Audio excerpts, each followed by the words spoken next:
Dalam nama Bapa dan Putra dan Roh Kudus. Amin. Saudara-saudari sahabat Vincentian yang terkasih, dalam renungan hari ini, saya mengajak merenungkan menjadi bijaksana di dalam Tuhan. Beberapa waktu yang lalu, ketika angka kematian melonjak akibat seseorang terpapar virus corona, hampir setiap hari kita mendengar berita duka dari saudara-saudari kita terdekat. Bahkan sehari kita menerima berita duka lebih dari satu. Spontan saat itu mungkin yang kita pikirkan, sebagaimana saya juga berpikir, mungkin besok atau lusa atau beberapa jam lagi bisa saja giliran kita terpapar COVID. Dan saat terpapar, kita berjuang untuk sembuh. Atau bila Tuhan berkehendak lain, maka kematianlah yang kita alami. Soal hidup dan mati, tak satu pun dari kita yang tahu. Baik saat sehat maupun saat sakit, kita diharapkan menjadi seorang pribadi yang bijaksana. Bila sehat, kita secara bijak menjaga diri dan protokol kesehatan. Bila kita terpapar COVID, kita pun diajak untuk bijaksana dengan mengandalkan Tuhan. Mengkonsumsi obat-obat, menuruti anjuran-anjuran dokter, dan secara mandiri berusaha menaikkan imunitas tubuh kita. Beberapa waktu yang lalu, saya menerima berita dari seorang sahabat, seorang ibu yang terpapar COVID dengan kondisi kritis. Padahal sebelum berangkat ke rumah sakit, beliau masih terlihat sehat dan penuh semangat. Dan yang paling menyentuh hati saya saat itu, sahabat saya tersebut mempersiapkan diri untuk hari pernikahan anaknya yang pertama dan akan menghantar putranya yang ketiga untuk masuk seminari. Saat itu saya mohon pada Tuhan agar mujizat Tuhan boleh terjadi. Bahkan saya menawar pada Tuhan, Tuhan, berkenanlah untuk memberi kesempatan sahabatku ini menyaksikan putranya di hari bahagianya. Namun ternyata Tuhan berkehendak lain.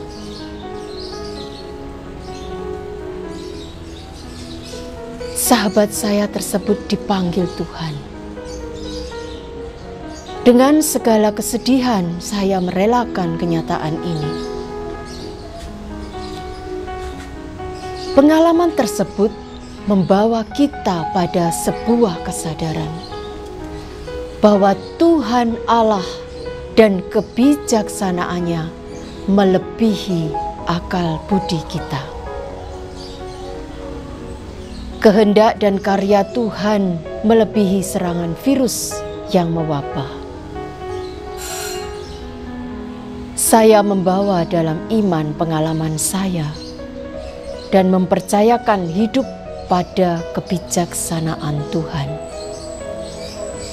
Karena saya yakin bahwa kebijaksanaan atau kehendak Tuhan adalah yang terbaik bagi kita umat-Nya. Dalam terang bacaan Injil hari ini, dalam Matius bab 25 ayat 1 sampai dengan 13, di mana kita melihat perumpamaan tentang 5 gadis bodoh yang membawa pelita namun tidak membawa minyak, dan 5 gadis bijaksana yang membawa pelita sekaligus membawa minyak di dalam buli-bulinya untuk menyongsong mempelai laki-laki. 5 gadis bijaksana yang membawa minyak sungguh dipuji oleh Yesus, karena mereka siap sedia untuk menyongsong pengantin laki-laki, yaitu Kristus. Perumpamaan mengenai 10 gadis yang membawa pelita ini menggambarkan gereja, yaitu kita semua umat Allah yang telah dibaptis dan yang telah menyatakan diri beriman, mengimani Kristus dan percaya kepada Kristus Sang Pembawa keselamatan. Minyak dalam perumpamaan ini melambangkan iman yang sejati, kebenaran, dan kehadiran Roh Kudus yang terus-menerus. Sebagai umat beriman, kita harus senantiasa memperhatikan hidup rohani kita. Apakah kita sungguh-sungguh mengupayakan dan menyediakan waktu untuk menjalin relasi yang mendalam dengan Tuhan? Yang membedakan kelompok gadis bijaksana dan gadis yang bodoh ialah bahwa yang bodoh itu tidak memperhitungkan bahwa kedatangan Tuhan akan terjadi pada saat yang tidak terduga. Suatu saat yang tidak didahului oleh tanda-tanda khusus yang jelas. 10 gadis yang membawa pelita itu, baik yang setia maupun yang tidak setia, sangat terkejut ketika mempelai laki-laki datang. Namun 5 gadis yang membawa minyak sudah mempersiapkan diri dengan penuh perhitungan. Melalui perumpamaan ini, Kristus menyatakan bahwa sebagai pengikut Kristus, kita diminta untuk memiliki keutamaan bijaksana. Kristus mau kita siap siaga, selalu siap pada saat Dia datang. Kristus menyatakan dengan jelas bahwa kita diajak untuk selalu mengutamakan Dia di atas segalanya dalam hidup kita. Dia tidak akan menunggu sampai kita siap untuk kedatangannya. Namun, apakah kita sungguh siap untuk menyambut kedatangannya setiap saat, setiap waktu? Seluruh hidup kita hendaknya berpusat dan berorientasi hanya pada Tuhan semata. Maka yang perlu kita lakukan, sebagaimana teladan Santa Monica, wanita kudus yang kita peringati hari ini, yang sungguh setia dalam doa. Monica berdoa tak kunjung henti untuk Patrisius suaminya, sehingga Patrisius bertobat dan menerima pembaptisan. Juga selama 17 tahun, Monica berdoa bagi Agustinus putranya, yang pada waktu itu dia hidup untuk menyenangkan dirinya sendiri, meninggalkan kehendak Tuhan. Dan itu Monica merasa sangat prihatin dan sedih. Dan dia berdoa, bahkan dalam doanya dia mencucurkan air mata. Dan karena ketekunan doa Santa Monica, Agustinus bertobat. Bahkan ia menjadi seorang teolog. Dan pada akhirnya Agustinus menjadi santo yang terkenal di dalam gereja. Demikian pula sahabat Vincentian yang terkasih, kita memiliki Santo Vincentius yang menghidupi latihan-latihan rohani dipadukan dengan karya belas kasih sebagai ungkapan hidup doanya. Bagi Santo Vincentius, doa itu sangat penting, di mana dalam doa ia mengungkapkan,